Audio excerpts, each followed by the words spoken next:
여호와께서 사무엘에게 이르시되 그의 용모와 키를 보지 말라. 내가 이미 그를 버렸노라. 내가 보는 것은 사람과 같지 아니하니 사람은 외모를 보거니와 나 여호와는 중심을 보느니라 하시더라. 아멘. 자, 교회에서 만나지 못하고 이렇게 온라인으로 예배를 드리는 것이 벌써 세 번째 달로 접어들고 있습니다. 이제는 하와이 상황이 조금씩 풀려서 부분적으로나마 정상화되는 그런 분위기가 시작되고 있습니다.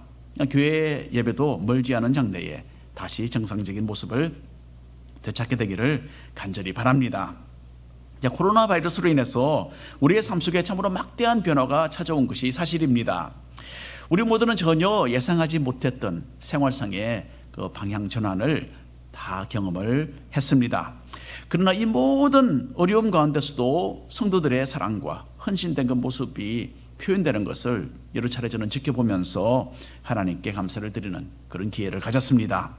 믿는 사람들로서 우리가 이미 가지고 있고 또 누리고 있는 것이 무엇인지를 생각해 보면서 하나님께 헌신된 그 신앙인의 모습을 잘 간직해 나가시기를 바랍니다. 아마도 우리 모두는 수잔 보일이라는 여자분에 대해서 들어보셨을 것입니다. 브리튼스 갓 탤런트라는 영국 TV 프로그램에 참여해서 세계적으로 유명한 가수가 된 사람입니다. 유튜브 검색을 해봤더니 이 경연대회 영상 조회수가 거의 2억 5천만 번에 육박하고 있었습니다. 자, 수잔 보일이 TV 무대에 섰을 때에 관중석 여기저기서는요 비웃는 소리가 들렸어요. 수잔 보일은 체격이 크고 좀 뚱뚱하고 머리는 좀 헝클어져 있고 얼굴은 전혀 예쁘지 않아서 사람들에게 호감을 전혀 주지 못했습니다. 자, 심사위원들까지도 이런 수잔 보일의 모습을 조금 우습게 여기는 것 같았어요. 그런데 전주가 나오면서 수잔 보일이 노래 첫 줄을 부르기 시작하자마자 그 경연장 분위기는 완전히 뒤바뀌고 말았습니다. 심사위원들은 눈을 동그랗게 뜨고 열린 입을 다물지 못했어요.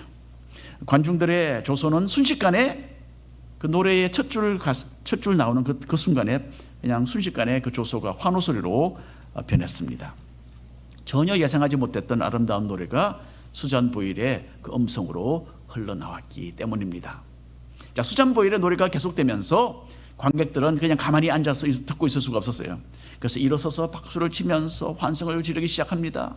노래가 끝날 무렵에는 관중들은 다 일어나서 기립박수를 쳤고요.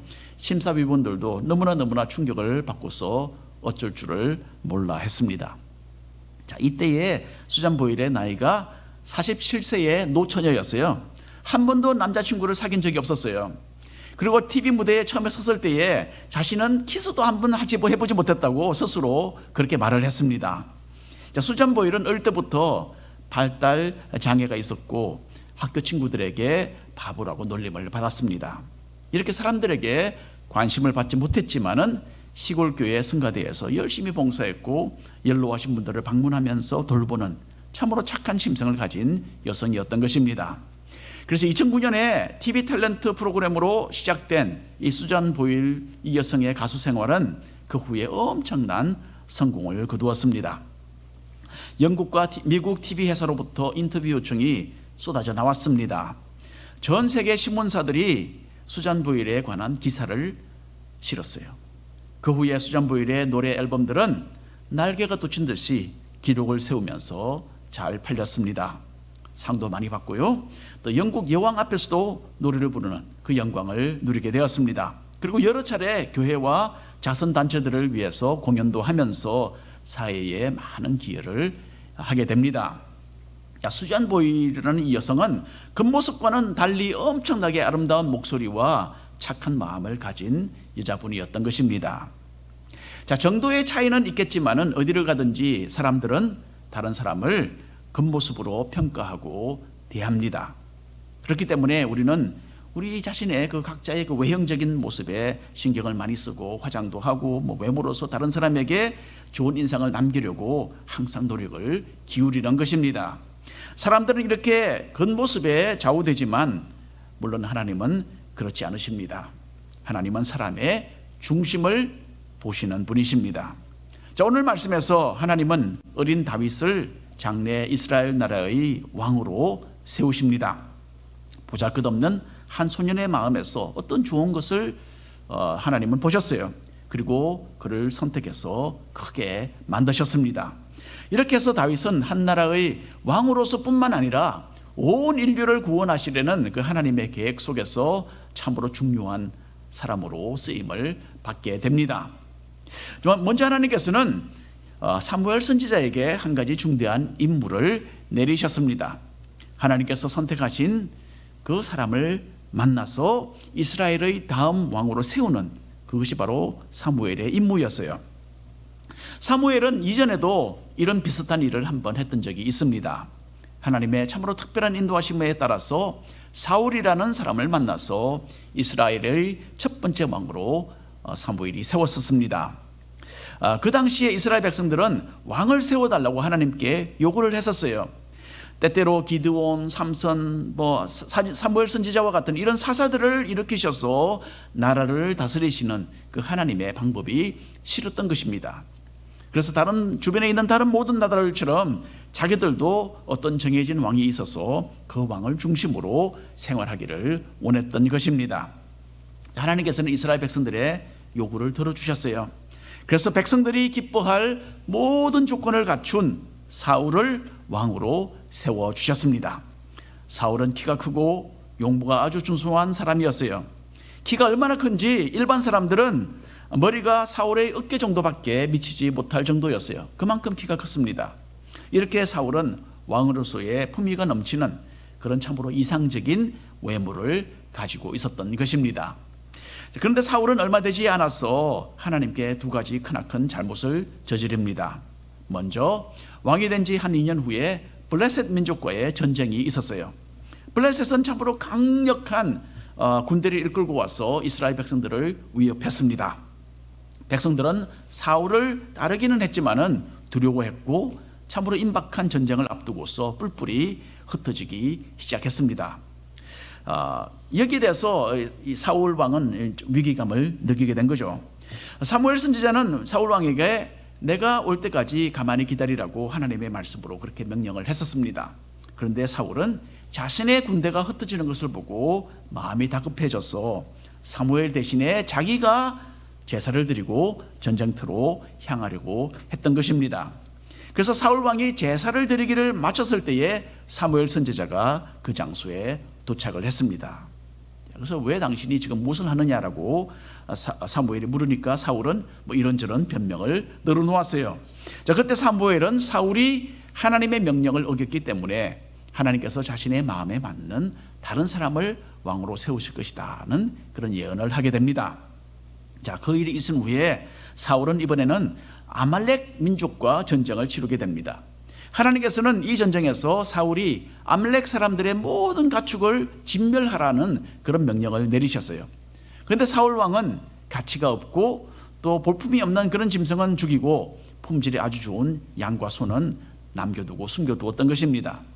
자, 나중에 사무엘 선지자가 와서 왕의 그 오류를 지적을 했을 때에 사울은 또다시 이리저리 둘러대었습니다. 하나님께 제사를 드리기 위해서 좋은 짐승을 이렇게 남겨두었습니다. 그렇게 거짓말을 했죠. 하지만 실제로는 백성들의 요구에 못 이겨서 하나님의 명령을 어기고 짐승을 남겨두었던 것입니다. 이때 사무엘 선지자는 다시 한번 사울 왕을 꾸짖고 이렇게 선언을 합니다. 하나님께서는 자신의 명령을 어긴 사울을 버리시고 이스라엘 나라를 다른 사람에게 줄 것이다. 그렇게 주실 것이다. 그렇게 예언을 하게 됩니다.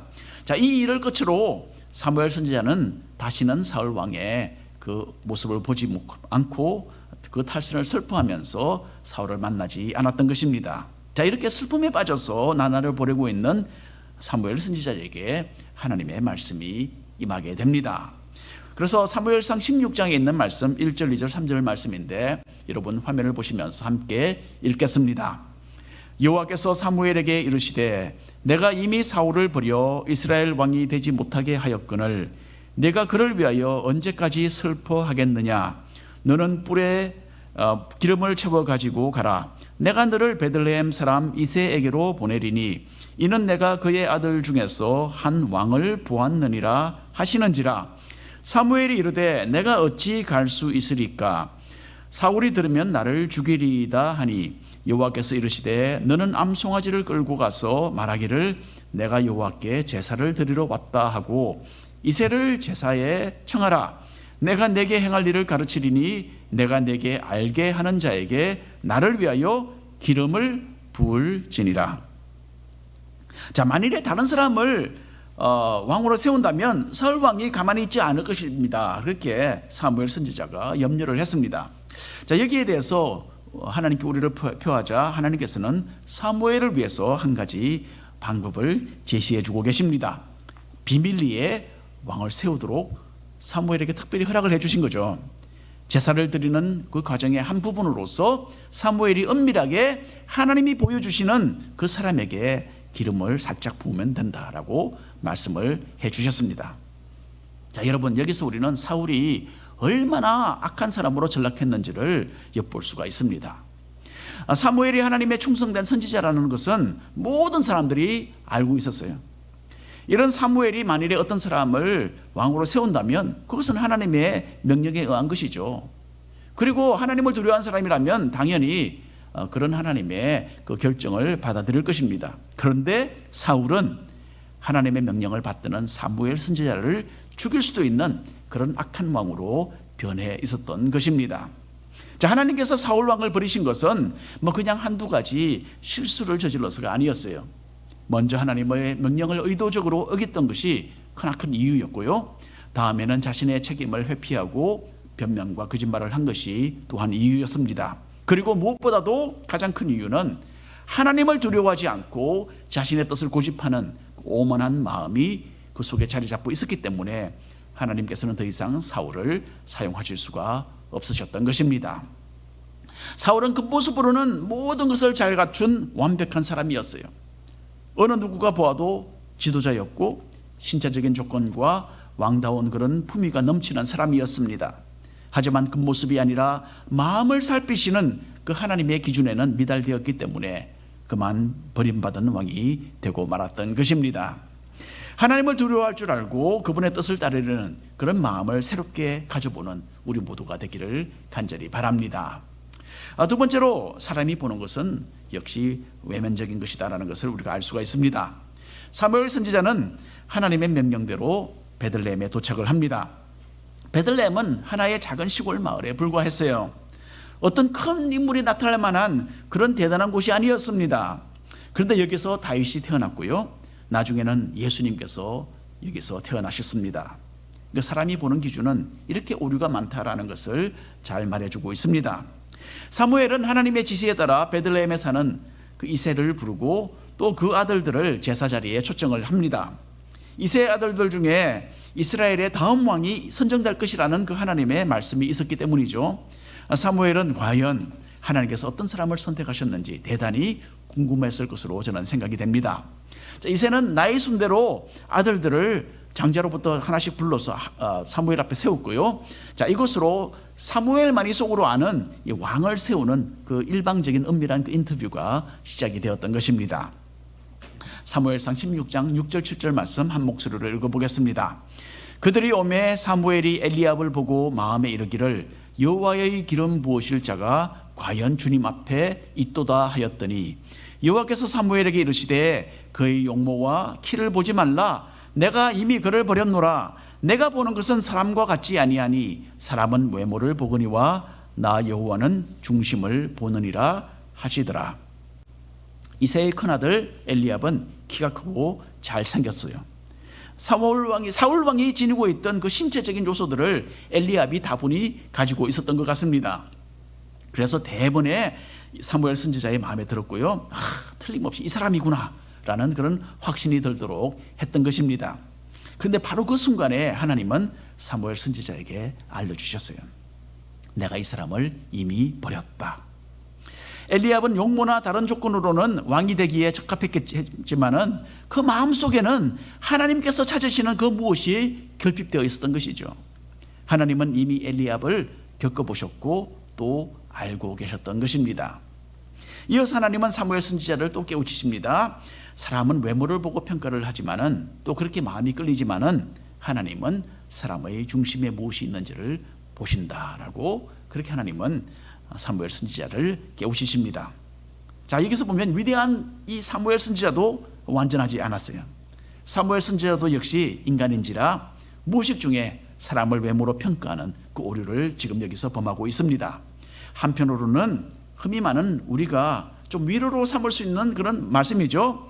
하지만 또 다르게 보면 우리가 그 모습에 좌우되는 이 일이 얼마나 심각한 문제인지, 하나님의 뜻을 그르칠 수도 있다라는 참 심각성을 드러내주는 구절이기도 한 것입니다. 계속해서 우리가 읽어보겠습니다. 사무엘상 16장 8절 이하의 말씀입니다.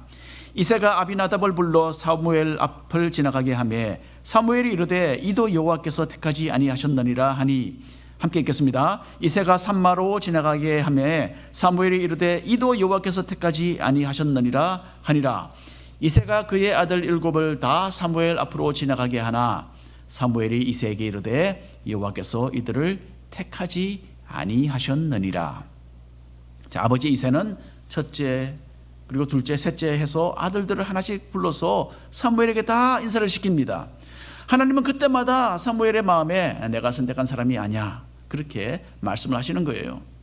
자, 여러분, 우리는 모두 각자 재능과 또 각자의 경험과 지식과 그 외 여러 가지 조건들을 많이 갖추고 있습니다. 그래서 이 오늘 말씀은 우리가 가진 이 모든 훌륭한 것이 아무런 의미가 없다라는 그런 말은 아닙니다. 다만 먼저 우리 자아가 하나님께 복종되고 길들여져야만 하나님의 유능한 도구로 쓰임받게 된다라는 뜻입니다. 중심을 보시는 그 하나님께 마음을 드리는 그런 성도들이 되시기를 바랍니다. 자, 세 번째로 드디어 하나님께서 선택을 하시죠. 그 집에 있던 이새의 아들들이 다 사무엘 앞을 지나갑니다. 하지만 아무도 사무엘의 이 은밀한 인터뷰에 통과되지 못합니다. 이 외에 아들이 또 있느냐 사무엘이 묻자 아버지 이새가 조금 곤란해졌어요. 장자를 귀하게 여기던 그 옛날 문화였어요. 그래서 당연히 막내 아들은 하나님께 제사 드리는 이 귀중한 자리에 없어도 된다라고 이새는 생각을 하고 있었던 것입니다. 사무엘상 16장 11절 12절 말씀 함께 읽겠습니다. 또 사무엘이 이새에게 이르되 내 아들들이 다 여기 있느냐? 이새가 이르되 아직 막내가 남았는데 그는 양을 지키나이다. 사무엘이 이새에게 이르되 사람을 보내어 그를 데려오라. 그가 여기 오기까지는 우리가 식사 자리에 앉지 아니하겠노라. 이에 사람을 보내어 그를 데려오매 그의 빛이 붉고 눈이 빼어나고 얼굴이 아름답더라. 여호와께서 이르시되 이가 그니 일어나 기름을 부어라 하시는지라. 참으로 위대한 하나님의 사람 사무엘 선지자를 모시는 그 자리에 형들이 함께 있는 그동안에 막내 다윗에게는요 바깥 일을 맡겨놓은 그런 상황이었던 것 같습니다. 사무엘이 이 막내 아들도 와야 한다고 했을 때에야 비로소 아버지 이새는 사람을 보내서 다윗을 불러왔어요. 그리고 아무도 대단하게 여기지 않았던 다윗이 오히려 선정되어서 비밀리에 왕이 되는, 장차 왕이 되는 그런 기름 부음을 받게 되었습니다. 오늘 마지막으로 사무엘상 16장 13절 말씀 읽겠습니다. 사무엘의 기름 뿔병을 가져다가 그의 형제 중에서 그에게 부었더니 이날 이후로 다윗이 여호와의 영에게 크게 감동되니라. 사무엘이 떠나서 라마로 돌아갔다라고 합니다. 자, 다윗은 키나 용모에 있어서 큰형 엘리압에 미치지 못했습니다. 왕의 그런 어떤 품위가 없었던 사람이죠. 얼굴이 붉고 아름다웠다라고 기록은 되어 있지만은 하나님은 이미 사람의 그 모습을 보지 않으신다라고 말씀을 하셨어요. 다윗이 형제들이 보는 가운데서 하나님의 선택을 받은 것은 외모 때문이 아니라 그의 마음 중심이 하나님의 마음에 들었기 때문입니다. 학자들은 이때의 다윗이 한 10대 초반의 소년이었을 것이다. 어쩌면 11, 2살 그렇게 추정을 합니다. 하나님은 이 미숙하고 어린 목동에게서 무엇을 보셨길래 다윗을 왕으로 세우셨을까 그렇게 생각을 하게 됩니다. 여러분, 다윗은 그 유명한 시편 23편에서 이렇게 자신의 신앙을 하나님께 고백을 하죠. 시편 23편에 있는 말씀 함께 읽어보겠습니다. 여호와는 나의 목자시니 내게 부족함이 없으리로다. 그가 나를 푸른 풀밭에 누이시며 쉴만한 물가로 인도하시는도다. 내 영혼을 소생시키시고 자기 이름을 위하여 의의 길로 인도하시는도다. 내가 사망의 음침한 골짜기로 다닐지라도 해를 두려워하지 않을 것은 주께서 나와 함께 하심이라. 주의 지팡이와 막대기가 나를 안위하시나이다. 주께서 내 원수의 목전에서 내게 상을 차려주시고 기름을 내 머리에 부으셨으니 내 잔이 넘치나이다. 내 평생의 선하심과 인자하심이 반드시 나를 따르리니 내가 여호와의 집에 영원히 살리로다. 신앙적인 면에서는 사울 왕과는 너무나 다른 그 다윗의 모습을 우리가 여기서 볼 수가 있습니다. 하나님을 자신의 목자로 삼고서 다윗은 살아가는 동안에 모든 그 필요와 위로를 공급받았던 것입니다. 까마득한 어려움에 빠지는 상황들을 다윗은 많이 만났지만은 하나님을 의지하면서 그 모든 것을 극복해낼 수 있었습니다. 그래서 다윗은 평생토록 하나님의 은혜를 사모하며 감사하는 삶을 살았습니다. 여러분, 다윗도 결코 완벽한 사람은 아니었습니다. 표면적으로는 오히려 사울 왕보다도 더 흉악한 죄를 더 많이 지었던 사람이에요. 바세바와 간음죄를 지었고요, 바세바의 남편이자 자신의 참으로 충성된 부하였던 우리아를 죽였던 살인자였습니다. 한 번은 또 심각한 교만에 빠져서 하나님의 노여움을 샀고요, 그 결과로 수많은 백성이 목숨을 잃는 일도 있었습니다. 그런데도 다윗에게는 사울 왕에서는 찾아볼 수 없었던 그 무엇이 하나 있었던 것이죠. 다윗은 하나님의 말씀 앞에서는 절대 순종을 했습니다. 선지자가 와서 죄를 지적하면 다윗은 그 자리에서 회개했습니다. 왕의 체면을 다 내려놓고 하나님 앞에 엎드릴 줄 아는 그런 겸손한 신앙인이었던 것입니다.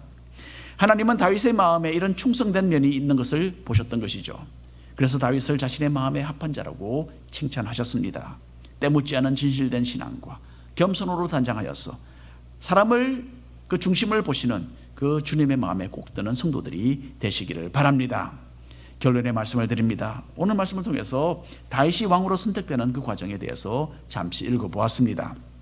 사람의 중심을 살피시는 하나님께서는 미숙하고 어린 다윗의 마음속에 무엇이 있는지를 아셨어요.